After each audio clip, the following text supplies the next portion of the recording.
Aujourd'hui, on va vous parler du bokeh. Autrement dit, le flou d'arrière-scène. Hey André, c'est l'arrière-scène, il faut que ce soit flou, pas moi. Bon. C'est de valeur, tu trouveras ça pas mal plus beau tantôt, moi.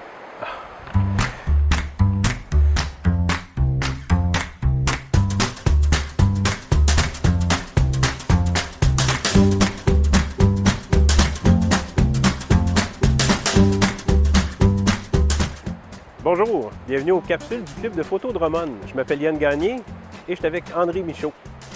Le bokeh, plusieurs s'entendent pour dire que c'est un flou d'arrière-plan qui est doux, comme ici présentement.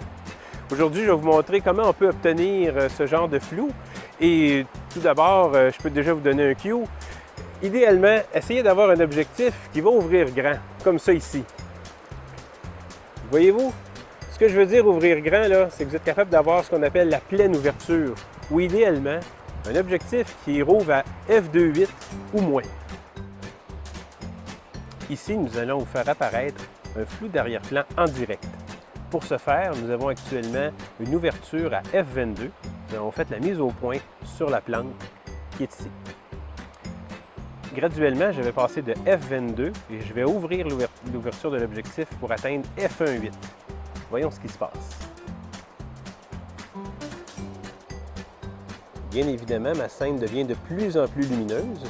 Dans le cadre de l'exercice, je vais faire les corrections d'exposition pour qu'on voit l'effet qui se répercute seulement sur l'arrière-plan. Alors, avez-vous vu? On débute de f1.8, je redescends vers le f22. Prenez attention à tous les points lumineux qui se trouvent à l'arrière de la scène.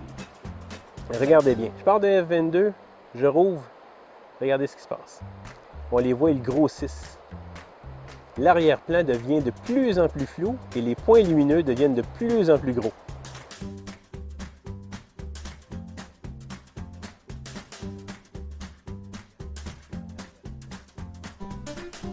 On résume, une grande ouverture combinée à une mise au point rapprochée, ça crée des flous. Vous remarquerez aussi que les flous ont tendance à prendre des formes rondes, un peu comme des bulles, surtout dans les zones lumineuses. Comme par exemple ici, avec une ouverture moyenne, avec environ f11, vous avez des bulles de taille moyenne. Ici, avec une ouverture qui est plus près du f20, vous avez des petites bulles. Et si vous avez une ouverture à f1.8, là vous avez des immenses bulles.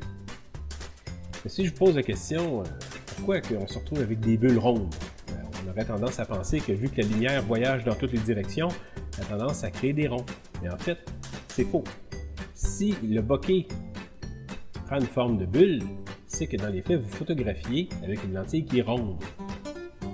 Oui, si vous étiez capable de prendre une photographie avec un objectif dont les lamelles à l'intérieur qui contrôlent l'ouverture du diaphragme étaient soit carrées, à 4, ou de façon hexagonale ou heptagonale, vous allez obtenir des bokehs qui vont être soit carrés, à 6, à 7, à 8 côtés.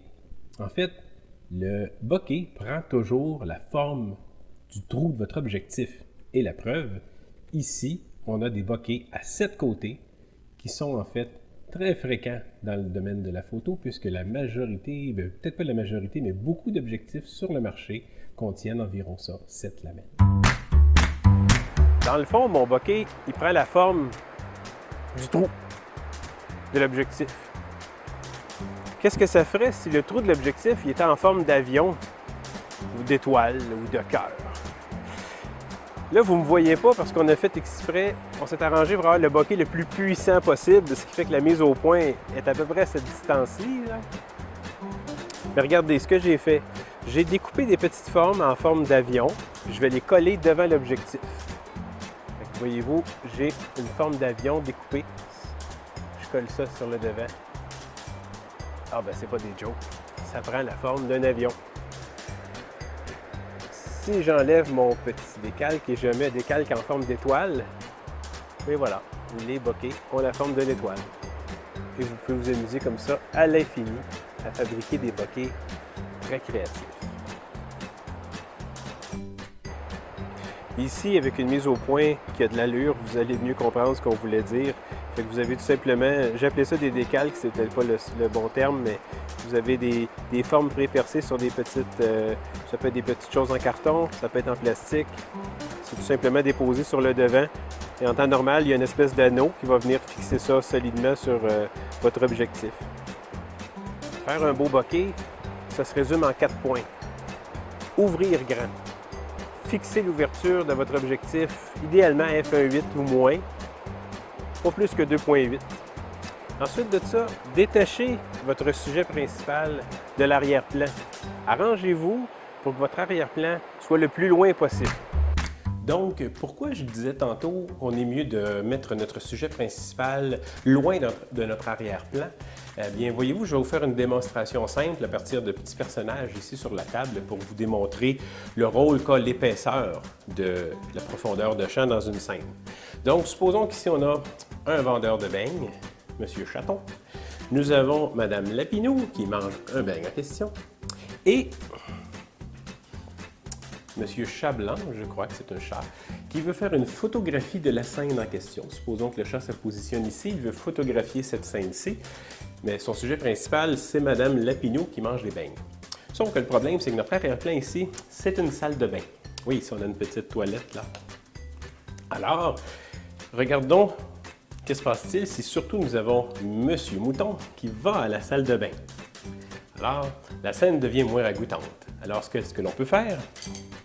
Première chose, on dit que pour avoir de beaux bokehs, on a besoin d'une faible profondeur de champ. Supposons que ça ici, ça va représenter le début de ma netteté dans mon image. Donc, l'image devient de plus en plus nette et on considère qu'à partir de ce point, l'image serait totalement nette. Et il peut se produire la même chose à l'arrière. Il va y arriver à un certain point où l'image, à partir de ce point-ci, devient de plus en plus floue. Dans le cadre de photographie de paysage, par exemple, on pourrait avoir une profondeur de champ qui pourrait être à l'infini, ce qui fait que l'image elle est complètement nette. Mais le truc ici, pour avoir de beaux flous, bien évidemment, c'est d'avoir un flou à l'arrière de notre scène. Donc, supposons que notre personnage, notre photographe veut photographier cette scène-ci. Son ajustement lui permet, avec son appareil, d'avoir cette faible profondeur de champ. On considérerait ici que ça, c'est sa plus faible profondeur de champ. Mais si le problème, c'est que si notre arrière-plan est trop proche et que si notre cher personnage qui est aux toilettes est dans la scène, on a bien beau dire que l'arrière-plan doit être flou, mais si l'arrière-plan fait partie de la zone de netteté, on est fait. Donc, le truc, c'est évidemment de mettre votre personnage, ou plutôt l'arrière-plan, le plus loin possible de votre sujet principal, ce qui va vous aider justement à le sortir de votre zone de netteté. Et donc, ainsi, en faisant une photographie de cette façon-là, la zone de netteté maximale va être dans cette zone-là, on va avoir notre plein sujet, et le reste, ce qui est plus disgracieux, sera flouté. Et n'ayez pas peur de vous coller. Oui. Et si vous avez un téléobjectif, zoomez au maximum. Vous connaissez le truc? Ouvre, zoom, colle. Yeah! C'est le meilleur. Oui, petit truc facile.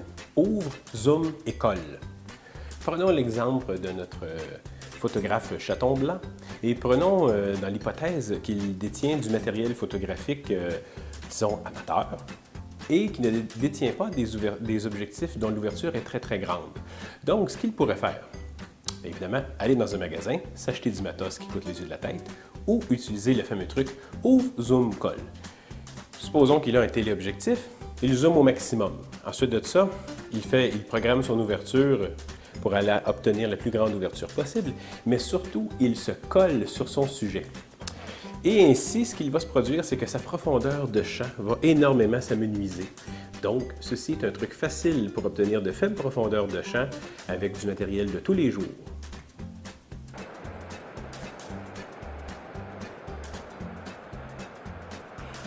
J'espère que cette capsule sur les bokehs ou les arrière-plans flous vous ont plu.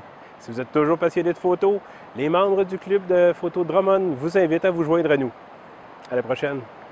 Hey, mon cher Yann, je voudrais pas te faire de peine, là, mais ça fait pratiquement 1 heure et demie de temps qu'on filme, là. Puis, tu ne dois pas changer d'idée, hein. J'aime toujours mieux mon arrière-plan net de ce que c'est que j'avais depuis le début de nos vidéos en avant. Merci André. Sais-tu que je pense que tu mélanges. C'est pas de la photo de paysage qu'on fait. C'est une capsule sur les bokeh.